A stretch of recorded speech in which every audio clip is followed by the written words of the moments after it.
5, 4, 3, 2, 1.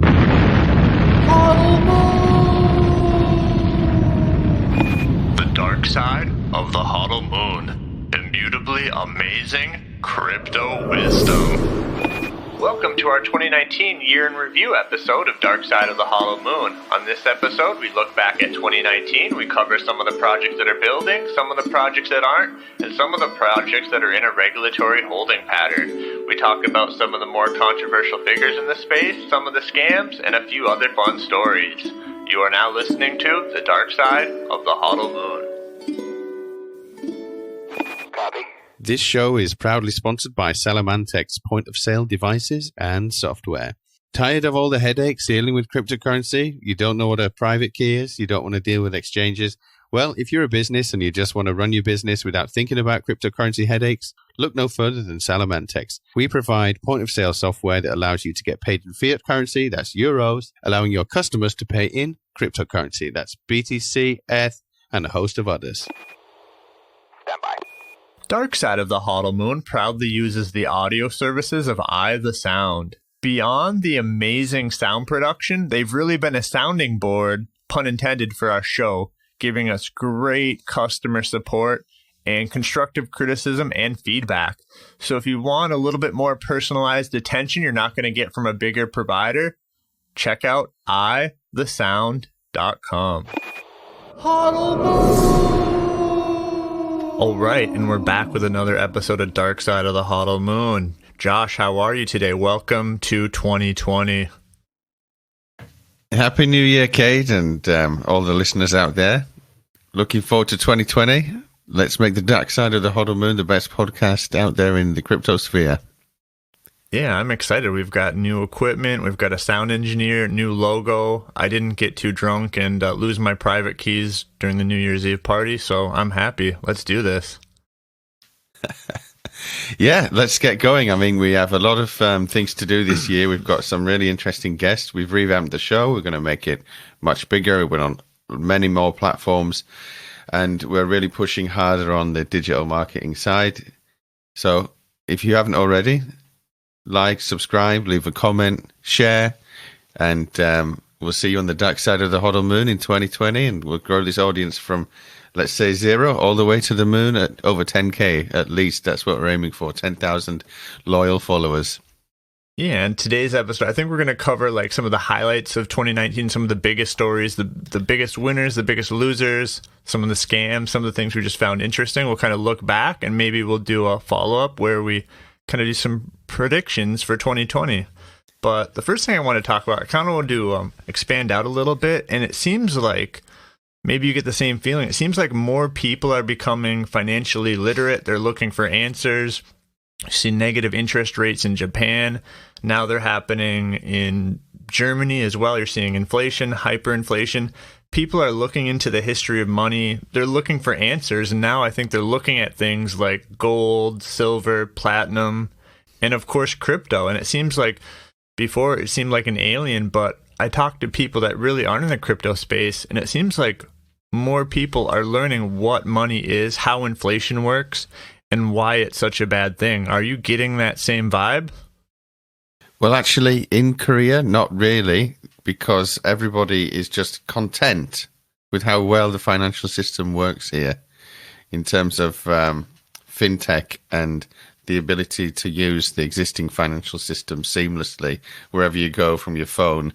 It's already a cashless society here. So perhaps in the, let's say, the less digitally advanced societies like the United States and the United Kingdom and Germany, where everyone's still using bits of paper to pay for things, then people might start thinking like, okay, this $5 bill has been, it's just a piece of paper with numbers on it. Someone printed it. Why do I believe it's holding any value? And I think that is the biggest change we're going to see in 2020, actually, is, like you said, more people realizing what money is and thinking, wait, the government just printed some paper and put a number on it, and I've believed this thing for my whole life. And then they'll go down the rabbit hole and say it wasn't even the government, it was the private banks that did it. So then that's what starts the Bitcoin enthusiasm, and they go down the rabbit hole and a whole new world of crypto opens up. Yeah, but I mean, Japan's fairly advanced, but they've got negative interest rates. I don't think being cashless is a net gain, and those negative interest rates could cross the Sea of Japan and hit Korea too, and then even there, I think people would be like, why are the interest rates negative? Well, Japan's a really interesting country. It's basically trapped in the 1990s. So the last time I was there was in October for the Rugby World Cup, as you know, and it really was like going back into a spotless 1990s. There's no trash anywhere, unlike Korea, where there's trash all over the place on the sidewalks and stuff. Tragedy of the commons.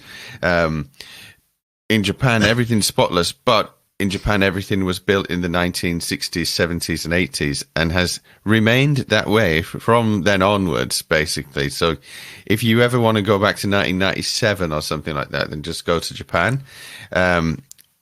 And it's quite a nice experience, but also it's quite bizarre. So if you like Google GDP per capita Japan 1997, and then you do GDP per capita Japan 2017, I think that's what the most recent stats are. It should be 2018 or 19 now. And there was no GDP per capita growth in Japan over a 20-year period. So I think it was approximately like $40,000 in 1997. Now in 2017 it was $40,000. So they're used to things not growing and things going backwards. Why not? I mean, it's Japan. Welcome to the weird world of Japan.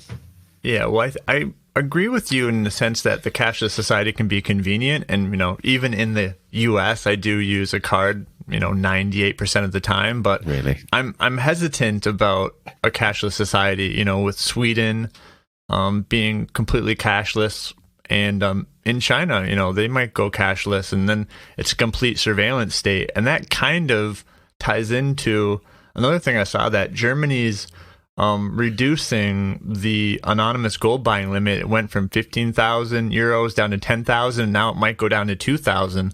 And I think whether it's crypto or cash or gold, that anonymous purchasing power, that anonymous control of your finances is important. Well, of course it's important, and it's also one of those historical precursors to what looks like financial disaster, or like more authoritarian governments. Like, it often happens that they put capital controls on, prevent people from moving money abroad, or prevent people from moving out of cash into some kind of safe haven asset like gold.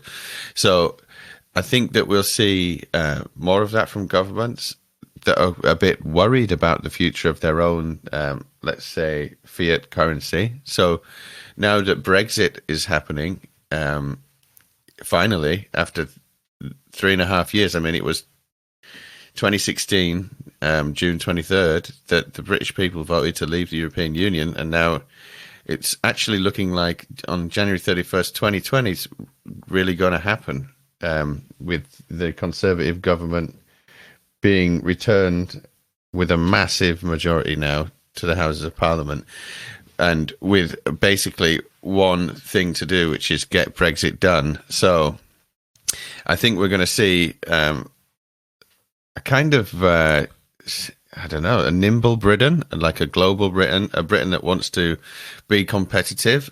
And that's perhaps worrying the Germans.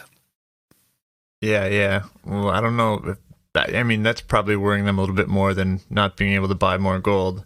One thing going back to South Korea, where you are, South Korea has no taxes on crypto profits, and a couple people said that if the U.S. adopted this, crypto would really become an asset class overnight, because the U.S. is really what's driving the market when it comes to KYC and AML and all this enforcement. So I think that's one place where South Korea is really on the right track. Well, yeah, that would be, an altruistic way of looking at it. I think that the reality is that a lot of people in South Korea hold a lot of crypto, and they've made a lot of money, and money talks. And going into the ear of politicians is quite straightforward in South Korea because everyone knows who the power people are. And then you find you unpeel the onion to get through the layers of the people that are protecting the power person. But once you're through those layers, then you're in the right room with the right guy, then you can make some influential things happen. So what I'm not surprised about is that crypto is becoming something that won't be taxed, because there are so many people that have got a vested interest in that not happening. And why would anybody want to give their speculative investment, or a big portion of it, to the government? Why would anyone want to do that? Yeah, I mean, no one does. They just don't want to have the tax man come after them. But that actually brings me back to you mentioning Brexit. If it does happen, we'll have to see regulatorily how they want to handle crypto, because they already have a lot of banks there. So if they are friendly to it, it could help them be more nimble, like you say, be an innovator. Because I think that the EU is kind of leaning towards regulating crypto and maybe cracking down. So I think that would be one place where they could really shine if Brexit actually goes through. Well, the UK is kind of a funny one. The FCA is designed to set up competition, so that's why there are so many of these kind of emerging digital type of banks like Revolut and TransferWise and N26 and Starling that are based in the Silicon Roundabout or in London for that reason. So we do actually have quite an innovative fintech sector already in the UK. But when it comes to cryptocurrency, actually the government's position on that is that it can be taxed. You do have to pay capital gains if you are a UK citizen, UK resident citizen, paying tax. You have to include it in your tax return. So I'm not sure how much of that is being enforced right now. I don't think they have a task force to chase people down. The UK is actually still quite a large trading market for cryptocurrency. If you look at world trading populations, then the UK is actually quite high. So there are a lot of traders in the UK. I don't really know if people are necessarily going to be recording it on their tax return or not. Let's see what happens. I think it would be a great move. But then again, I'm not sure. It depends how many lords and ladies have got vested interests in Bitcoin and cryptocurrency holdings. Because, a lot of people are very surprised to hear this, but tax winnings, your winnings on your gambling profits are not taxable in the UK. Whereas in the United States, you go to Vegas, you win a poker tournament, and you end up paying depending on which state you live in or whatever, and to the state, you end up paying a lot of money in taxes just from your winnings. And people in the UK find that bizarre. You win this money, and the real winner's the government every single time. But in the UK, if you go to the horse races or whatever, you win at the casino. Whatever you win, you keep it. You don't need to declare that because it's gambling profits. So, but then again, the lords and the ladies have a lot of vested interest in that. They own all of the stables for the horses. They own the race courses.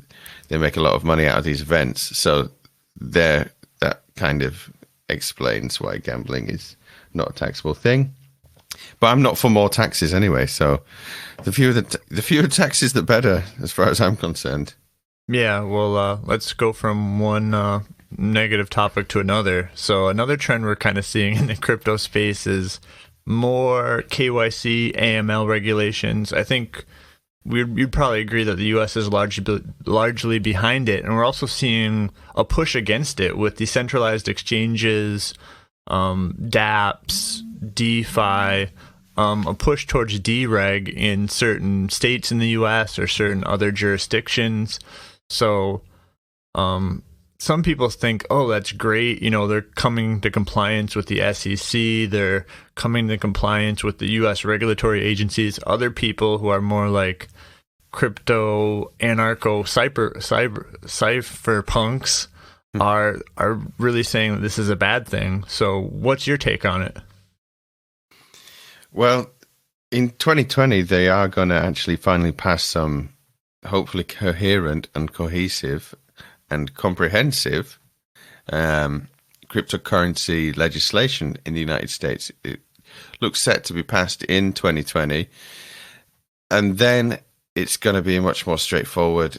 At least people will know the rules of engagement, so to speak. I mean, one of the big things about going back to Brexit, the uncertainty around it, because no one knew, is it going to happen, is it not going to happen? And that uncertainty is actually the most damaging thing. It doesn't really matter what the outcome is, to be honest. If the government says almost all crypto except 10% of it is allowable, that 10% of the market can then be focused upon, and then a lot of the energy and energy will be dedicated towards that 10%. That 10% will become really, really dynamic and fluid, and all of that wasted 90% will be gone. So it doesn't particularly matter, in my opinion, which laws they pass, because the people that can't interact with the United States will just go elsewhere, but at least they know that now, and the people that can will then focus further upon it. So I'm quite looking forward to the legislation, because no matter what happens, doesn't matter what legislation passes, it's always going to be good, because then you've got like some clarity and people are going to push forward on whatever is legal. Okay, so what you're saying is the regulatory clarity is important, because a lot of times they're in a limbo. They're like, is this legal? Is this not legal? It's kind of in this weird gray area where companies don't know if they're in compliance. People just basically say, right, well, I'm not going to do anything then, but I'm kind of interested in it. I want to get into the gates of heaven, but am I going to hell? Okay, I'm just going to wait here. So that's the thing, really. So once you've got this clarity around the situation and the law is clear, then we're going to see innovation in whatever is legal, and that's most important, instead of this kind of guessing game. Because in the United States, you've got such a fragmented regulatory system in terms of who is doing the oversight for what, and people don't know who the final authority is, really. They want to be compliant, but then they want to be compliant with which body, because you've got too many of them in the United States. At least in the UK, we've just got one body, the FCA. In America, you've got like 4 or 5 different competing and often contradictory regulatory bodies. So that needs to be cleared up, and that will be cleared up in 2020. So 2020 is going to be a big year for crypto, regardless of what happens. In terms of the individual laws that are passed and the actual substance of those laws, it's going to be good to have some clarity. Yeah, definitely. Yeah, well, let's talk about one of the biggest crypto projects of 2019 that we did our first show on, Libra. And I think it's good to go and look back at it. And from what I've seen since we've done the episode, it seems like Libra's kind of stalled out a little bit. It's kind of bogged down by regulations. They're kind of maybe in a holding pattern. And I'm kind of curious if you've changed your opinions or what your thoughts are about Libra compared to what you said about it on the show. Do you think it's really going to take off in the in developing countries? Do you think it's going to just implode? What are your takes on Libra, like the news, how it affected the marketplace, and where you see it going?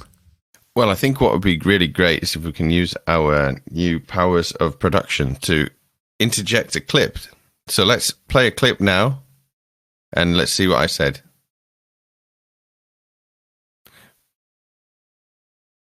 Right, so that was about 8 months ago now when that was said. So I think that's largely played out. I believe at the time I was basically thinking that it was never going to get off the ground because there was going to be too much resistance from government. I remember saying the French said no immediately. They were like, this is not going to fly. And the SEC were never going to let it go. Being based in Switzerland, but then still trying to play in the US market, it's just not going to work, frankly. You can't just say, right, oh, well, we're based in Switzerland, so it's cool. They know they're an American company. They know they're trying to compete with the US dollar or at least be a financial services institution, but not have to comply with financial regulations. So I honestly did think it was not going to get off the ground. And we're in this quagmire right now. So I don't know. I think I was also quite bullish on the potential for innovation with it, and that it's going to be the emerging markets and all of that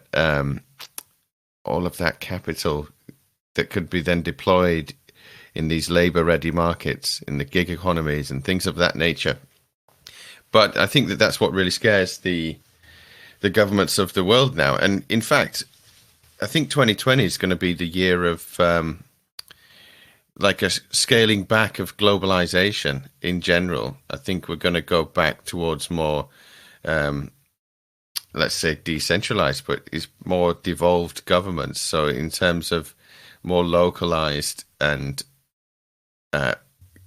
let's say responsive governments is going to become more normal in this decade, because I think that what we've seen over the past 20, 30 years, this experiment of globalization has really resulted in a few things. You've got megacities now, which, I don't know, you could argue is great, or you could argue is a disaster for the environment. If you believe in that stuff, you could believe it's a disaster for the makeup of a society. There's been like lots of small agricultural towns around the world that have been, a lot of the young people have left and moved to the big cities. This is especially in the, emerging economies of the world,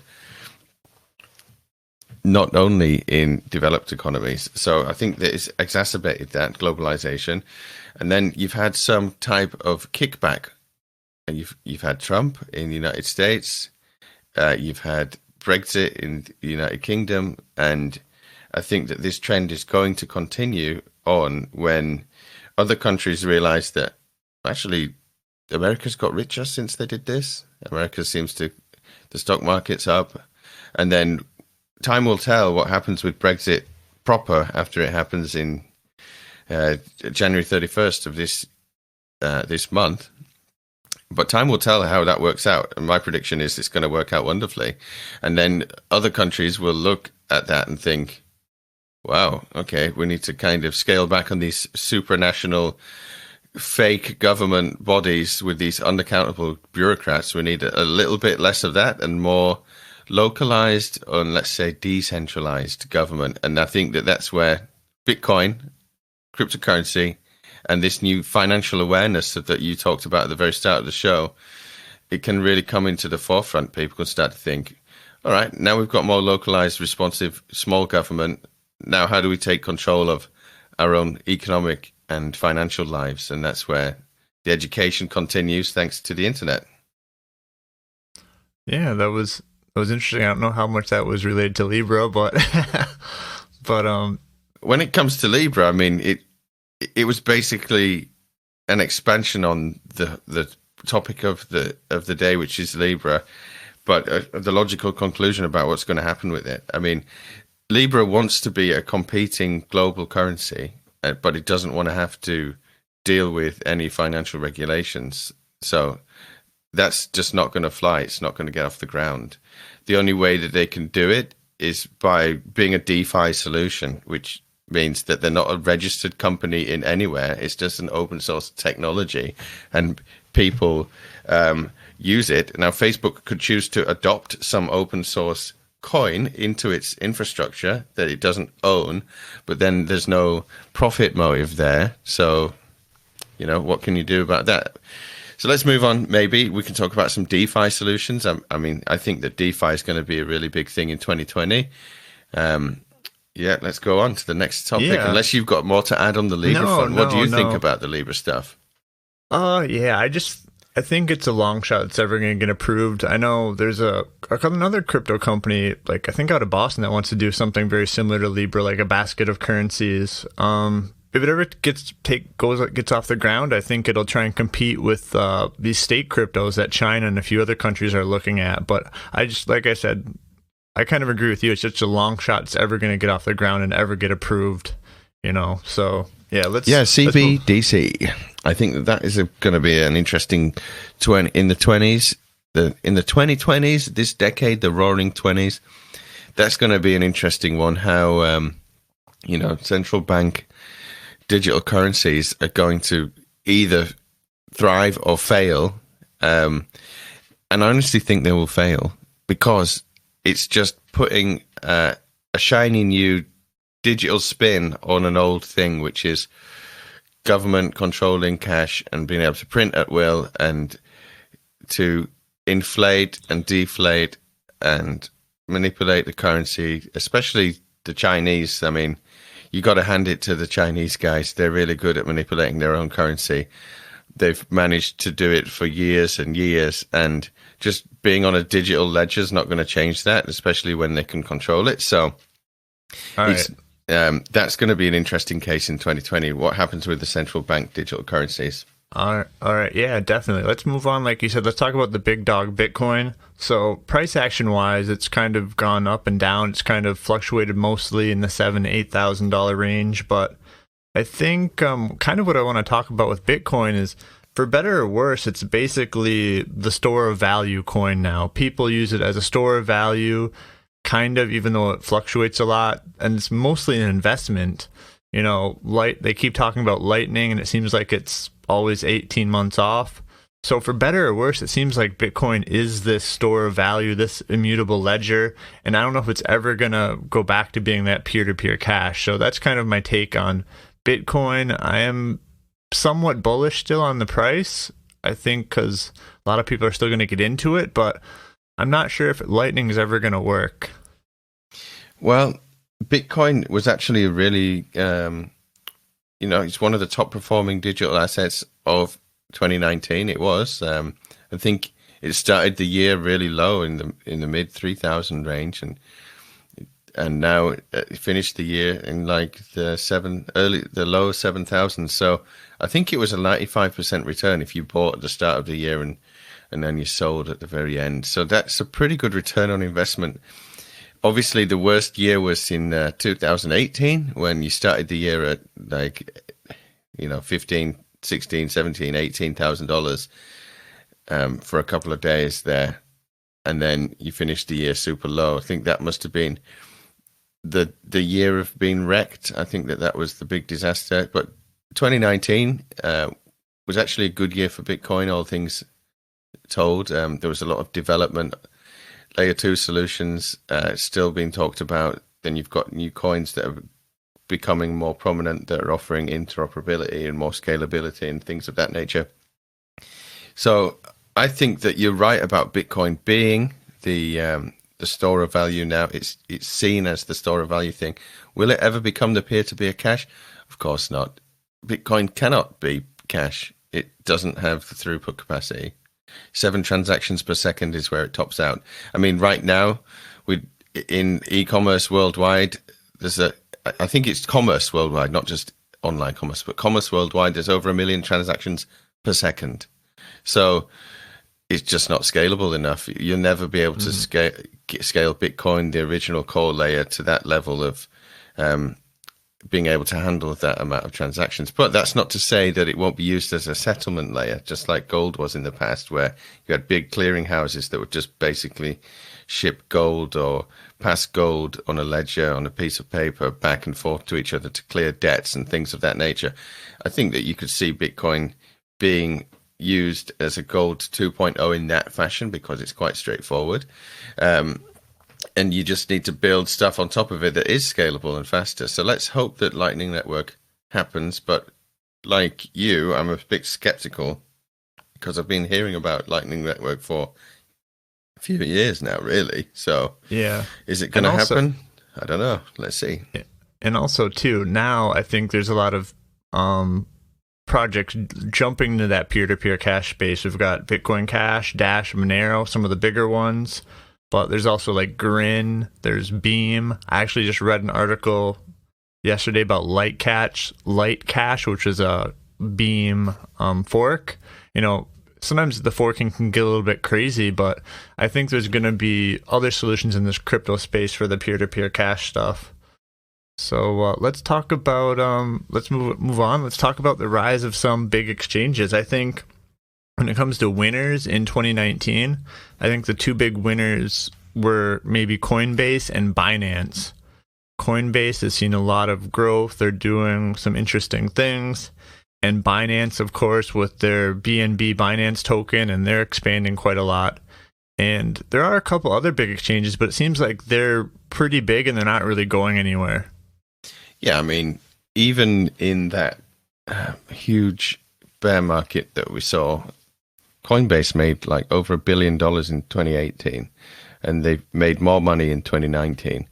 And it looks set to continue into 2020. I mean, why would it? They're basically the bank of the crypto world, or they are the house of the crypto world. If you want to liken a lot of people's trading to gambling, essentially, because it is speculative investment, or it's just risk taking, essentially. So Coinbase and Binance have done really well. The BNB's also done very well, and it's designed to do well. I mean, it's designed to be burnt off periodically, that therefore increases the remaining pool's value. So it's the whole point of BNB is to increase in value. So as you've got more and more people coming into the Binance ecosystem, with Binance launching in United States, and they've already launched in Jersey in the United Kingdom, that's like an overseas place. So you've got a fiat on-ramp. They've onboarded credit cards and debit cards now. They're available in Turkey now, which is a promising space for cryptocurrency. They've expanded their operations significantly. They've always been willing and able to jurisdiction hop, so they'll just go wherever treats them best. And when you're making over $1 billion a year, there are a lot of places that are willing to treat you pretty nicely for a cut of that. So I wouldn't be surprised if Binance continues to go on this massive tear that it's been on. I think they'll have a little bit of trouble in the United States. That's where Coinbase has been smart, because Coinbase has basically played it safe. They've just played by the very, very unclear rules, I guess, or the limiting rules that there are available. They've just stuck within that, and they've only sold a couple of coins. Really, they don't try and sell. They don't have huge number of pairs like Binance does in the US market. They're only trying to onboard noobs, essentially, and that business model is working well. So if it's not broke, don't fix it. You know what they say. Oh, Cade, you need to turn on your mic, mate. Yeah, definitely. I definitely agree with that. All right. Yeah, I don't really have much to add to that, but yeah, I just see those two continuing to grow, and maybe there'll be more decentralized exchanges to maybe compete with them. But yeah, I think you're pretty much spot on there. I guess I kind of want to talk about maybe some of the projects that have done the most development in 2019, and of course, Bitcoin's been doing some stuff, and some of it's in the roadmap with Snore signatures and Taproot.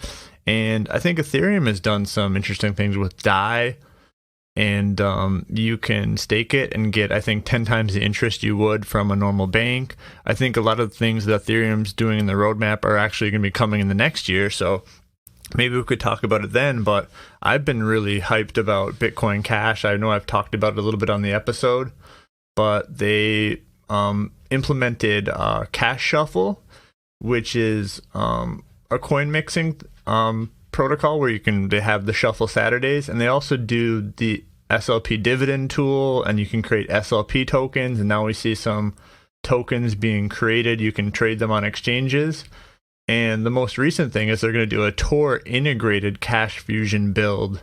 So that's going to even add another layer of privacy onto one of the biggest peer-to-peer caches. So when it came to development, I thought Bitcoin Cash did more than just about anybody this year.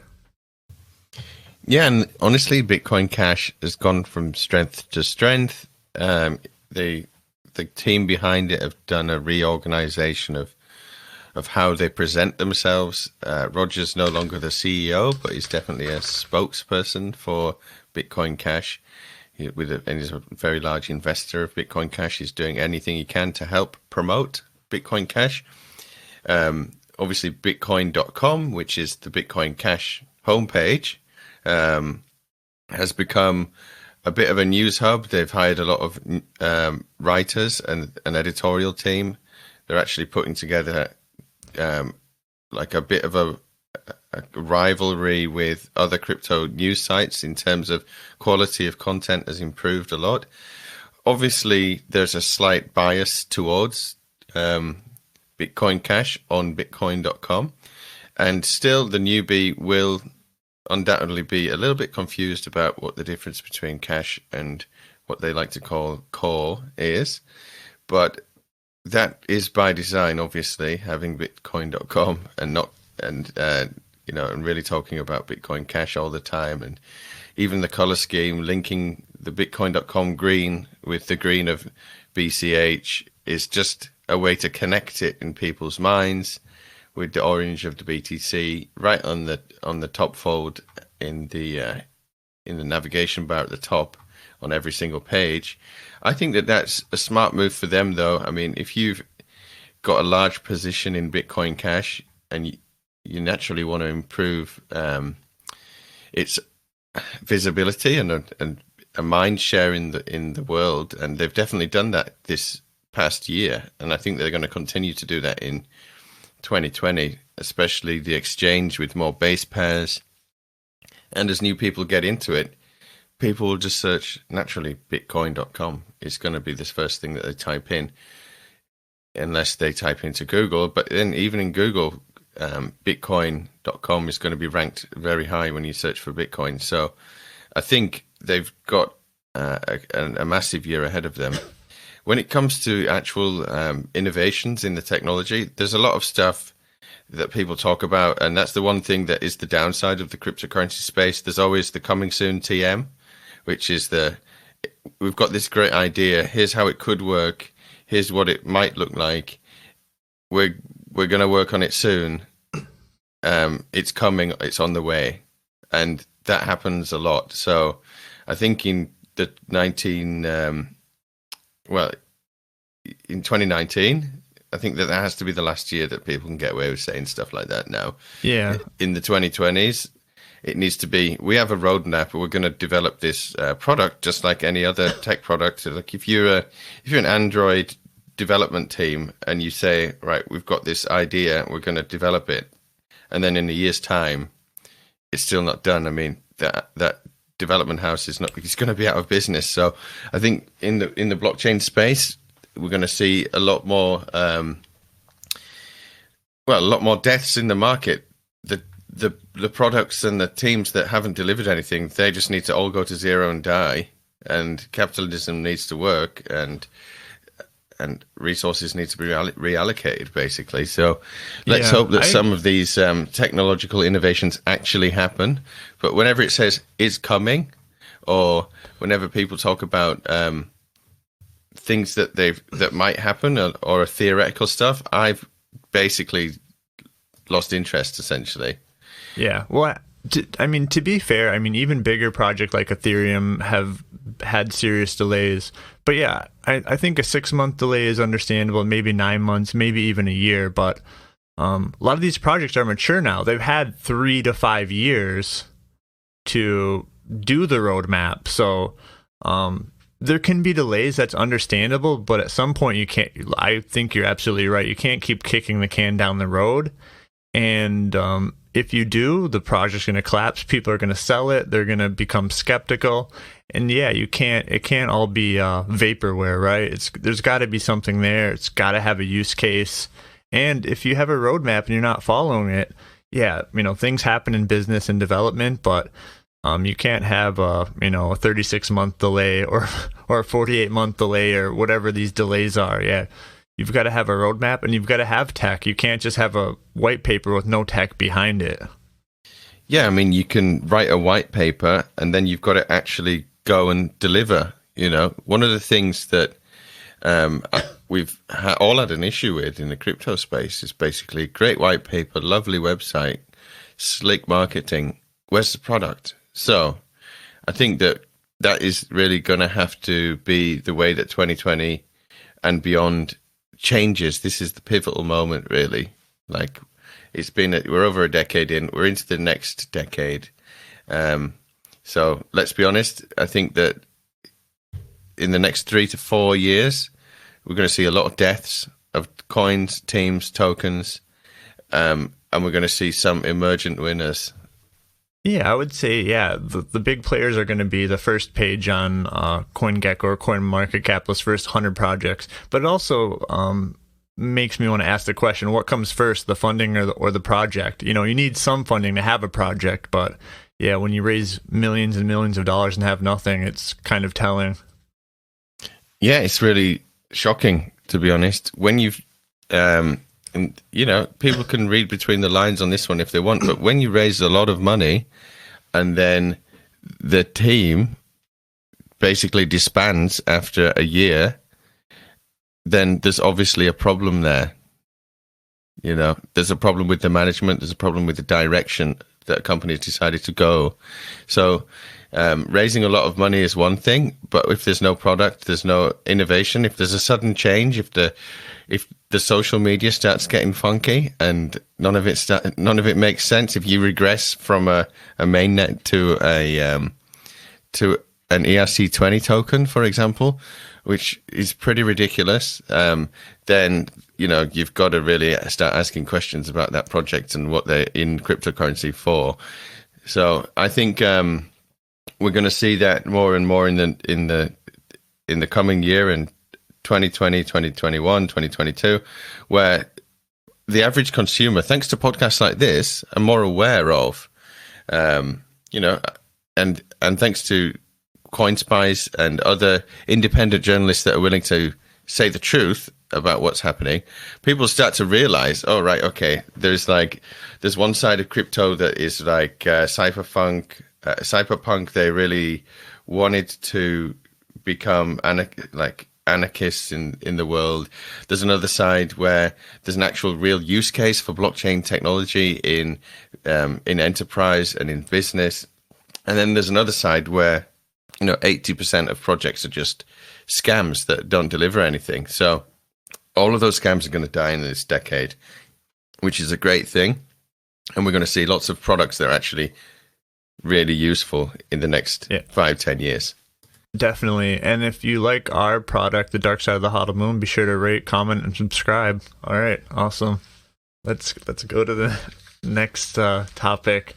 I think I wouldn't say it's the breakout year, but I would say another big trend of 2019, kind of a winner, is maybe the emergence of decentralized finance with Ethereum's DAI token and some other projects that are kind of taking off. I think they're going to start cutting into some of the profits from the bigger exchanges. And also it's a way that you're going to be more secure when you put it into these decentralized exchanges and these decentralized projects. So, for example, you can put it in and you can gain interest. There's other good projects that are centralized, like Celsius and a bunch of others, where you can put them in and they'll give you, 5, 6, 7, maybe up to even 8 or 9% return. But you're trusting that company. Sure, it's vetted, it's legit. But with decentralized finance, you kind of are control, like that old saying, not your keys, not your coins. If you're putting it in Celsius, some other company, you're trusting it. With decentralized finance, you don't have to do that. So I wouldn't say it was a breakout year. Maybe we'll say that next year. But in 2019, I kind of feel like it was the real emergence of decentralized finance, which they've been talking about for years. And it kind of seems like it's finally coming. I think that you're right there. I don't think it will be this year when it actually hits the mass market, but I think that the groundwork has been laid. What I really think is going to happen is it's going to be the young people in these emerging economies. It's going to be the young people in Latin America, the young people in Africa, and the young people in Southeast Asia, the unbanked people with mobile phones that don't have access to the existing financial services industry. Then they don't have the right paper documentation. They don't meet certain criteria. They can't open an account because they don't have enough, assets on them. Well, they can just create an address and they can just start interacting in the economy. And I can see like small pockets of, enlightened communities that are basically willing to try this technology because they've got nothing to lose, really. I mean, there's no downside. if it actually if it works, the upside is huge. So I think you're going to see some really innovative entrepreneurial behavior in these markets, where they're going to take these, decentralized finance tools built on top of things like DAI, and as they become more mature and more user friendly, these could really spread quickly. So you can imagine an economy running on basically a DAI, which is pegged to the US dollar anyway. That's the whole point of it. It's pegged via market forces, though. It's not pegged via trust us because we are Tether. It's very different from something like a Tether.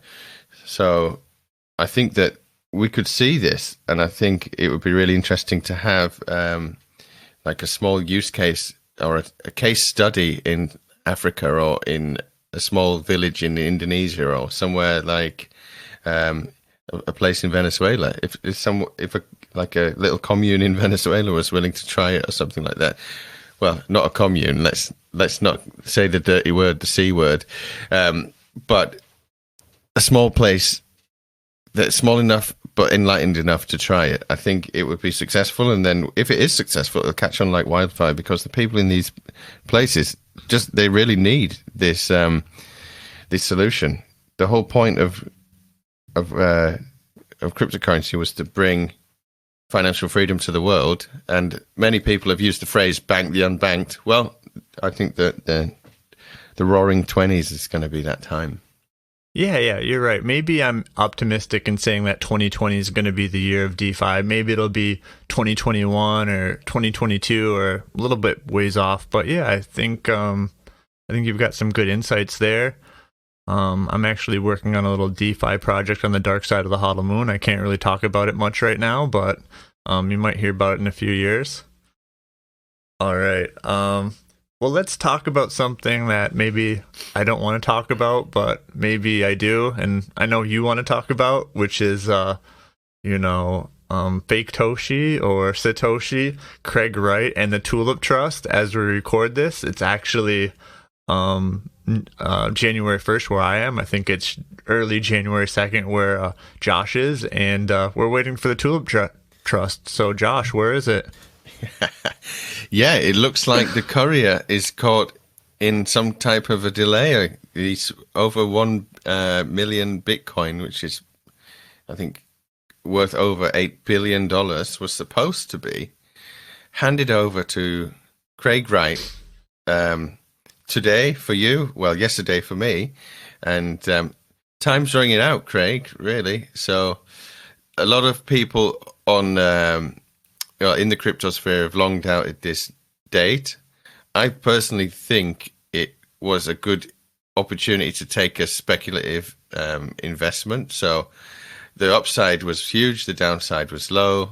So I did actually take a position on BSV in the hopes that there was some truth to this. It looks like that hope is now turning into kind of very unlikely to ever come through. So it looks like Craig Wright is not Satoshi after all. Who'd have thought? Yeah, that's another thing with timelines or roadmaps, whether it's a project or a person. If you promise something that doesn't come to fruition, people are gonna finally start to doubt you and doubt the project. And I think even the huge BSV fans, the Craig Wright super fans, even they're gonna have to look themselves in the mirror in a few months and realize that maybe it wasn't a great idea. Well, if you put a date so specifically like they have, which is January the 1st, and that an event will happen and the event doesn't happen, then you only have yourself to blame, really. Like if you had I don't know why you would make a promise like that, knowing that you couldn't fulfill it. Like knowing that you couldn't fulfill it, then you're just gonna lose face, as they say in Asia. You don't want to lose face. That looks a bit daft. So I don't personally understand why anyone would do that, because ostensibly Craig Wright is an intelligent person. He might be an angry person. He might be deluded. He might be, the scorn of some people, whatever. But he's definitely not an idiot. but I just frankly don't understand why you would make these claims knowing that you couldn't deliver on it. So I've definitely lost that bet in terms of the position that I held. I wanted to have a nice little payoff at the start of the year in a BSV pump and then get out of it, but that didn't happen. It looks like it's unlikely to happen at this point. And I was reading Calvin Ayre, and Calvin Ayre spinned it and said, "Oh, it's going to be like February 4th now." So I think they're just going to come up with a new date every month. It's going to be like Brexit it's just going to be delayed every now and again for BSV. They'll find a new date. They'll find a new reason to extend and dither and delay. So let's see what happens there. But honestly, my position is over in that one. Yeah. All right. Well, 2019, let's talk about something that's really important. And 2019, it wasn't really the year of the scams, but there were definitely a few scams. I think the OneCoin was the biggest one, but I want to talk to one that's more recent to my memory, which is it actually happened right at the end of December, and that is the Panda crowd sale wallet getting looted, and it was exit scammed by the 800 Crypto Club admin. And I know Rhett Crichton, I don't know much about him. I think he's forked some other projects. I think this one maybe is a fork of Hex. Maybe I think it's an ERC20 token. And basically what happened, it was a multi-sig wallet, and one of the I guess signees in the multi-sig wallet convinced the other people in the wallet to sign it, saying he needed to move all the funds to a wallet to consolidate it, and they foolishly signed it. And it wasn't a big scam. I guess it was 28 Bitcoin Cash, which at this time is about $6,000 or so. It's not a huge scam, but I think it shows that scams happen all the time, and that maybe having a multi-sig wallet with anonymous people you don't know isn't the best idea. Yeah, a multi-sig wallet with anonymous people you don't know is a terrible idea. I mean, it doesn't even make sense. It's just like saying to 4 or 5, I don't know, it could be as little as 3, but saying to random people that you've never met, it would be like going on chat roulette and then saying, "Hey, do you fancy joining my multi-sig wallet thing?" Yeah, sure. Sounds good. Yeah. So, I'm not 100% sure they're anonymous, but it sounds like it because they just had like Telegram handles, so it doesn't really seem like they're connected to real people. yeah, if you're just a Telegram handle, you could. That's the problem with Telegram. It's too easy to change it. It's quite. I think they're changing Telegram a little bit. They're making it a little bit more secure than it has been in the past. I mean, Telegram was the absolute, place to go for scammers because you could just imitate anybody. So, it wasn't really a large amount of money, which is good. Obviously, if any individual person lost that amount of money, they're going to be pissed. It doesn't make it right. It doesn't make it less of a problem that this happened. But at the end of the day, it just highlights the fact that there's still quite a long way to go in financial education. I know that financial education is getting better overall.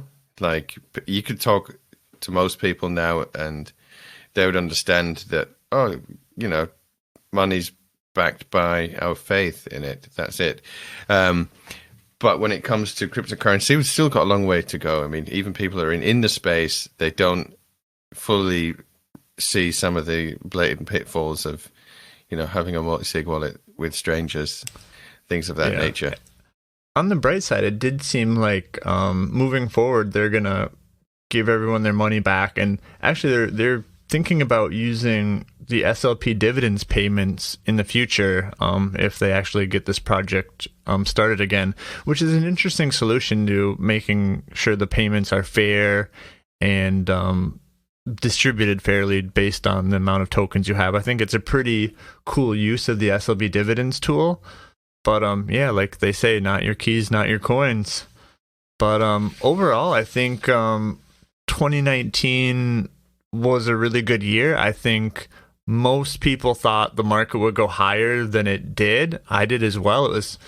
We've kind of been seeing a lot of like sideways action. It's kind of going down a little bit, gone up a little bit, and it's really been just mostly sideways. I just expected to see a lot more movement, usually up, but maybe with more swings, and it seems like it's a little more stable, which is maybe a good thing, but I kind of thought the market would go up higher than it did. I think if we did our crypto prediction show, I definitely didn't predict it would be Bitcoin would be, sub 10K at this point. Well, we did our prediction show in August, to be fair. I think it was July or August. And we said in a year from now or by the end of next year, by the end of 2020. So we still have a lot of time, at least until August, to see where that goes. My prediction of a low of 6K in 2020 and a high of 86K can still come true. So we're at 7K. We don't have to go down too much to hit the bottom, and then fill your bags because we're going to the moon. Dark side of the HODLmoon. You can see me and Josh there on our moon base working on things. Well, yeah, Josh, I don't really have much else to say about 2019. Is there anything else you want to talk about that happened in 2019? Well, I don't know really about the cryptocurrency space that we haven't talked about that we should talk about, but let's think about that for other episodes. I think 2019 was a successful year for all of the people that I know and my friends and family, and it was a great year overall. I had a really good year. Did a lot of traveling, went to a lot of conferences, met a lot of nice people. We started this podcast, so that's a new beginning. So in 2020, this is where we basically firm it up, make it a more interesting show. Listen to our feedback from our growing community, and then we build this show into the best crypto show in the world in 2020. Yeah, I think our prediction shows, we're going to do that at a different time. There's a lot of things in the crypto space I'm excited about for 2020, but Dark Side of the HODLmoon, going to the HODLmoon, that's pretty much a no-brainer for me. I'm putting all my money on it. But yeah, I'm super excited. But let's wrap it up here. We're doing a little bit of a shorter episode, and maybe next time we can talk about we can do a new prediction show for 2020, and we've got a lot of big, exciting guests and big names in the space coming up. So until next time, we'll see you guys on the dark side of the HODLmoon.